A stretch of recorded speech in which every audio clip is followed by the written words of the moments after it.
بسم الله الرحمن الرحيم. الحمد لله الذي أنزل على عبده الكتاب ولم يجعل له عوجا قيما لينذر بأسا شديدا من لدنه ويبشر المؤمنين الذين يعملون الصالحات أن لهم أجرا حسنا ماكثين فيه أبدا وينذر الذين قالوا اتخذ الله ولدا ما لهم به من علم ولا لآبائهم كبرت كلمة تخرج من أفواههم إن يقولون إلا كذبا فلعلك باخع نفسك على آثارهم إن لم يؤمنوا بهذا الحديث أسفا إنا جعلنا ما على الأرض زينة لها لنبلوهم أيهم أحسن عملا وإنا لجاعلون ما عليها صعيدا جرزا أم حسبت أن أصحاب الكهف والرقيم كانوا من آياتنا عجبا إذا والفتية إلى الكهف فقالوا ربنا آتنا من لدنك رحمة وهيئ لنا من أمرنا رشدا فضربنا على آذانهم في الكهف سنين عددا ثم بعثناهم لنعلم أي الحزبين أحصى لما لبثوا أمدا نحن نقص عليك نبأهم بالحق إنهم فتية آمنوا بربهم وزدناهم هدى وربطنا على قلوبهم إذ قاموا فقالوا ربنا رب السماوات والأرض لن ندعو من دونه إلها لقد قلنا إذا شططا هؤلاء قوم اتخذوا من دونه آلهة لولا يأتون عليهم بسلطان بين فمن أظلم ممن افترى على الله كذبا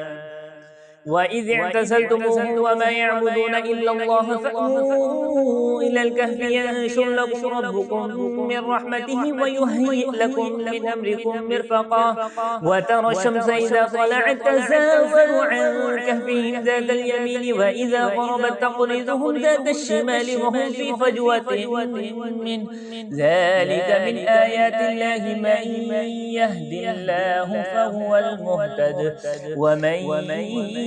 يضلل فلن تجد له وليا مرشدا وتحسبهم أيقاظا وهم رقود ونقلبهم ذات اليمين وذات الشمال وكلبهم باسط ذراعيه بالوصيد لو اطلعت عليهم لوليت منهم فرارا ولملئت منهم رعبا وكذلك بعثناهم ليتساءلوا بينهم قال قائل منهم كم لبثتم قالوا لبثنا يوما أو بعد يوم قالوا ربكم أعلم بما لبثتم فبعثوا أحدكم بورقكم هذه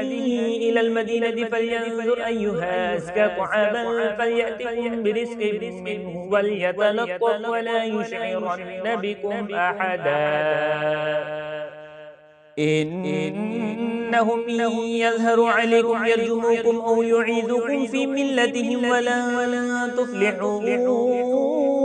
إذا أبدا وكذلك أنصرنا عليهم يعلموا أن وعد الله حق وأن الساعة لا ريب فيها إذ يتنازعون بينهم أمرهم فقالوا بنوا عليهم بنيانا ربهم أعلم بهم قال الذين غلبوا على أمرهم لنتخذن عليهم مسجدا سيقولون ثلاثة رابعهم كلبهم ويقولون خمسة سادسهم وكلبهم رجما بالغيب ويقولون سبعة وثامنهم كلبهم قل ربي أعلم بعدتهم ما يعلمهم إلا قليل فلا تمار فيهم إلا مراء ظاهرا ولا تستفت فيهم منهم أحدا ولا تقولن لشيء إني فاعل ذلك غدا إلا أن يشاء الله واذكر ربك إذا نسيت وقل عسى أن يهديني ربي لأقرب من هذا رشدا ولبثوا في كهفهم 300 سنين وازدادوا 9 قل الله أعلم بما لبثوا له غيب السماوات والأرض أبصر به وأسمع ما لهم من دونه من ولي ولا يشرك في حكمه أحدا واتل ما أوحي إليك من كتاب ربك لا مبدل لكلماته ولن تجد من دونه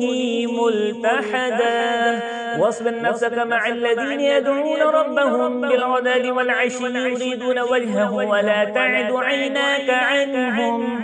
تريد زينة الحياة الدنيا ولا تطع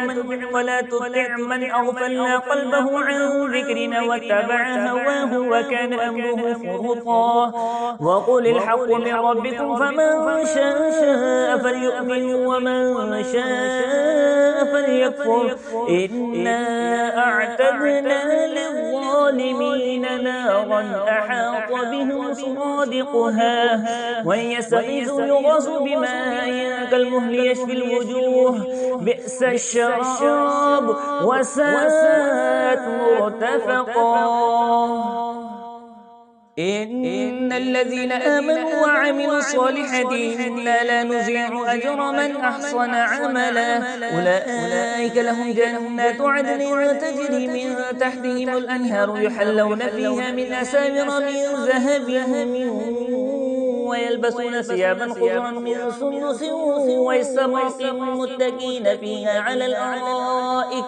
نعم الثواب وحسنت مرتفقا واضرب لهم مثل رجلين جعلنا لأحدهما جنتين من أعناب وحفظناهما بنخل وجعلنا بينهما زرعا كلتا الجنتين آتت أكلها ولم تظلم منه شيئا وفجرنا خلالهما نهرا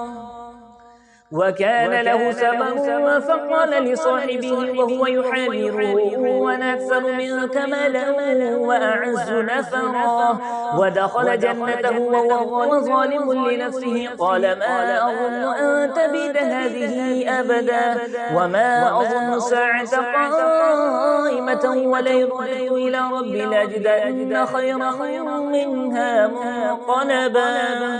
قال له صاحبه وهو يحاوره أكفرت بالذي خلقك من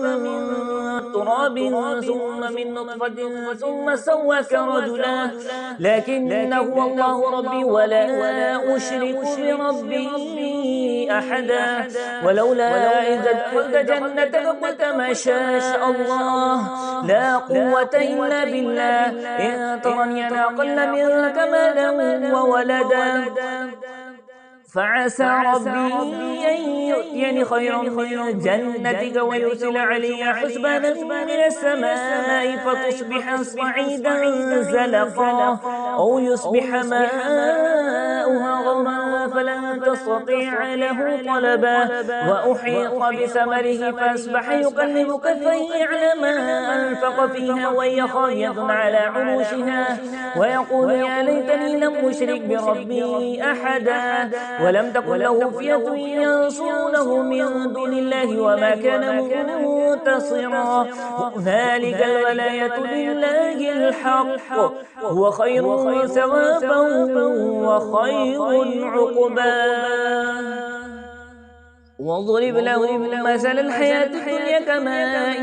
أنزلناه من السماء فاختلط به نبات الأرض فأصبح هاشما تذروه الرياح وكان الله على كل شيء مقتدرا المال والبنون زينة الحياة الدنيا والباقيات الصالحات خير عند ربك ثوابا وخير أملا ويوم نسير الجبال وترى الأرض بارزة وحشرناهم فلم نغادر منهم أحدا وعرضوا على ربك صفا لقد جئتمونا كما خلقناكم أول مرة بل زعمتم أن لن نجعل لكم موعدا ووزع الكتاب فترى المجرمين مشفقين مما فيه ويقولون يا ويلتنا ما لهذا الكتاب لا يغادر صغيرة ولا كبيرة إلا أحصاها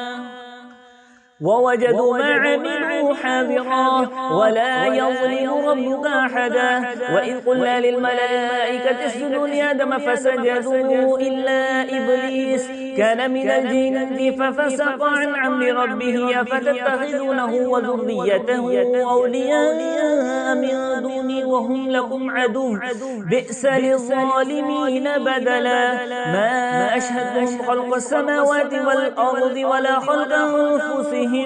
وما كنت متخذ المضلين عضدا. ويوم يقول نادوا شركائي الذين زعمتم فدعوهم فلم يستجيبوا لهم وجعلنا بينهم موبقا ورأى المجرمون النار فظنوا أنهم واقعوها ولم يجدوا عنها مصرفا. ولقد صرفنا في هذا القرآن للناس من كل مثل وكان الإنسان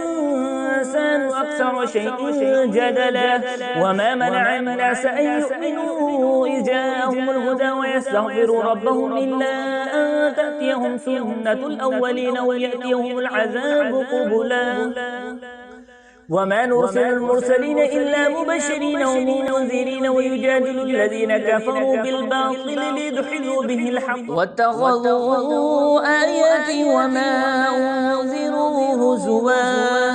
ومن أظلم ممن ذكر بآيات ربه فأعرض عنها ونسي ما قدمت يداه إنا جعلنا على قلوبهم أكنة أن يفقهوه وفي آذانهم وقرا وإن تدعوهم إلى الهدى فلن يهتدوا إذا أبدا. وربك الغفور ذو الرحمة لو يؤاخذهم بما كسبوا لعجل لهم العذاب بل لهم موعد لن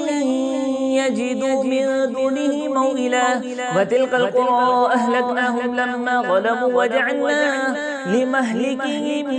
موعدا. وإذ قال موسى لفتاه لا أبرح حتى أبلغ مجمع البحرين أو أمضي حقبا فلما بلغ مجمع بينهما نسيا حوتهما فاتخذ سبيله في البحر سربا فلما جاوزا قال لفتاه آتنا غداءنا لقد لقينا من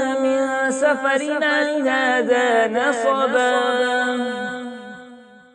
قال أرأيت إذ أوينا إلى الصخرة فإني نسيت الحوت وما أنسانه إلا الشيطان أن أذكره واتخذ سبيله في البحر عجبا. قال ذلك ما كنا نبغي فارتدا على آثارهما قصصا فوجدا عبدا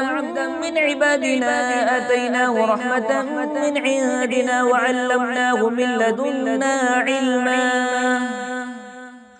قال له موسى هل أتبعك على أن تعلمني مما علمت رشدا قال إنك لن تستطيع معي صبرا وكيف تصبر على ما لم تحب به خبرا قال ستجدني إن شاء الله صابرا ولا أعصي لك أمرا قال فإن اتبعتني فلا تسألني عن شيء حتى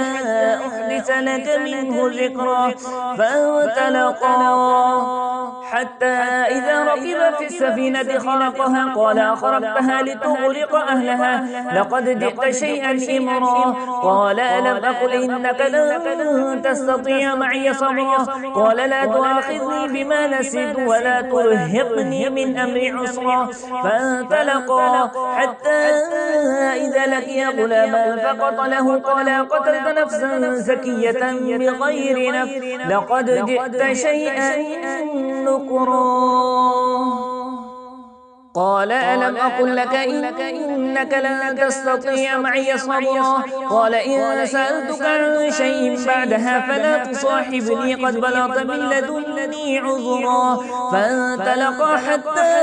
إذا أتيا أهل قرية استطعما أهلها فأبوا أن يضيفوهما فوجدا فيها جدارا يريد أن ينقض فأقامه قال لو شئت لاتخذت عليه أجرا قال هذا فراق بيني وبينك سأنبئك بتأويل ما لم تستطع عليه صبرا. أما السفينة فكانت لمساكين يعملون في البحر فأردت أن أعيبها وكان وراءهم ملك يأخذ كل سفينة غصبا. وأما الغلام فكان أبواه مؤمنين فخشينا أن يرهقهما طغيانا وكفرا فأردنا أن يبدلهما ربهما خيرا منه زكاة وأقرب رحمة. وأما الجدار فكان لغلامين يتيمين في المدينة وكان تحته كنز لهما وكان أبوهما صالحا فأراد ربك أن يبلغا أشدهما ويستخرجا كنزهما رحمة من ربك وما فعلته عن أمري ذلك تأويل ما لم تستطع عليه صبرا. ويسألونك عن ذي القرنين قل سأتلو عليكم منه ذكرا إنا مكنا له في الأرض وآتيناه من كل شيء سببا فأتبع سببا حتى إذا بلغ مغرب الشمس وجدها تغرب في عين حمئة ووجد عندها قوما قلنا يا ذا القرنين إما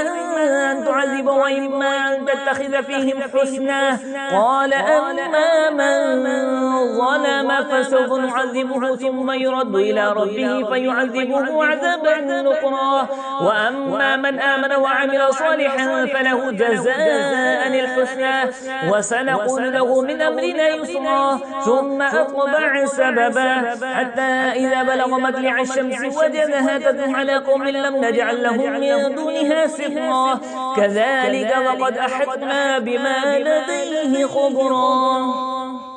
ثم أتبع سببا حتى إذا بلغ بين السدين وجد من دونهما قوما لا يكادون يفقهون قولا قالوا يا ذا القرنين إن يأجوج ومأجوج مفسدون في الأرض فهل نجعل لك خرجا على أن تجعل بيننا وبينهم سدا قال ما مكنني فيه ربي خير فأعينوني بقوة أجعل بينكم وبينهم ردما آتوني زبر الحديد حتى إذا سوى بين الصدفين قال انفخوا حتى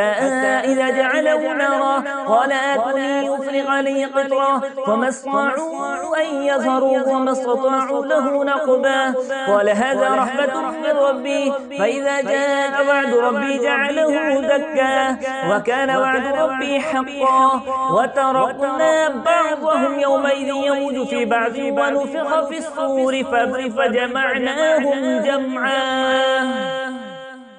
وعرضنا جهنم يومئذ للكافرين عرضا الذين كانت أعينهم في غطاء عن ذكري وكانوا لا يستطيعون سمعا أفحسب الذين كفروا أن يتخذوا عبادي من دوني أولياء إنا أعتدنا جهنم للكافرين نزلا. قل هل ننبئكم بالأخسرين أعمالا الذين ضل سعيهم في الحياة الدنيا وهم يحسبون أنهم يحسنون صنعا أولئك الذين كفروا بآيات ربهم ولقائه فحبطت أعمالهم فلا نقيم لهم يوم القيامة وزنا ذلك جزاؤهم جهنم بما كفروا واتخذوا آياتي ورسلي هزوا. إن الذين آمنوا وعملوا الصالحات كانت لهم جنات الفردوس نزلا خالدين فيها لا يبغون عنها حولا. قل لو كان البحر مدادا لكلمات ربي لنفد البحر قبل أن تنفد كلمات ربي ولو جئنا بمثله مددا. قل إنما أنا بشر مثلكم يوحى إلي أنما إلهكم إله واحد فمن كان يرجو لقاء ربه فليعمل عملا صالحا ولا يشرك بعبادة ربه